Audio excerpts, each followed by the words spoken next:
какой этнос говорит на чистом латинском языке.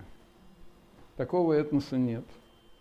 Вы, наверное, знаете, что все так называемые романские языки – это вульгарная латынь. Слышали такое, да? То есть французский язык, вульгарная латынь, испанский, португальский, ретро-романский, румынский. Румынский из них ближе всего к латыни, потому что сохранилось 4 падежа, а в латыни было 6 падежей. В нашем русском языке сегодня по грамматике академической сколько падежей? Сколько вы в школе изучали? 6. Как вам нравится? 6 падежей в русском языке и 6 падежей в латыни. Сколько падежей во французском языке? 0. Согласны? Сколько в испанском? Тоже ни одного. Понятно? То есть они утратили эти падежи. А в латыни сохранилось. А кто сохраняет латынь? А вы знаете, есть маленький такой город-государство, даже не город, а квартал государства. Ватикан, совершенно верно.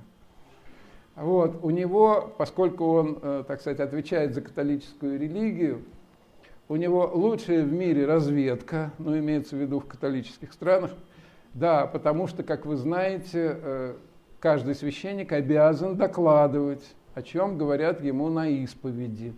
То есть тайна исповеди существует для обычного населения, но ее не существует для Папы Римского. Да? Все епископы и кардиналы должны знать, чем дышит паства. Дальше. У них самая лучшая в мире картинная галерея. Вы, наверное, в курсе дела. У них самая лучшая библиотека в мире. Вот мне пришлось посетить музей Ватикана. Я сначала не понял, что это музей. Вот вы подходите, и на много кварталов идет огромная крепость с огромным крепостным валом. Вот, ну, крепостная стена идет. Потом вы заходите, и музей начинается с 3-го подземного этажа. А сколько этажей вниз, вы не знаете. И у меня со мной тоже одна была знакомая, она хотела пройти в определенный зал, причем там у залов 3-значные номера.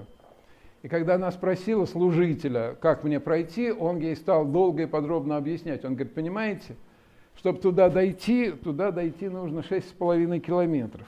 Вы, говорит, назад уже не успеете вернуться, а там мы пришли за 2 часа до закрытия. Вы только туда, и то еле-еле успеете.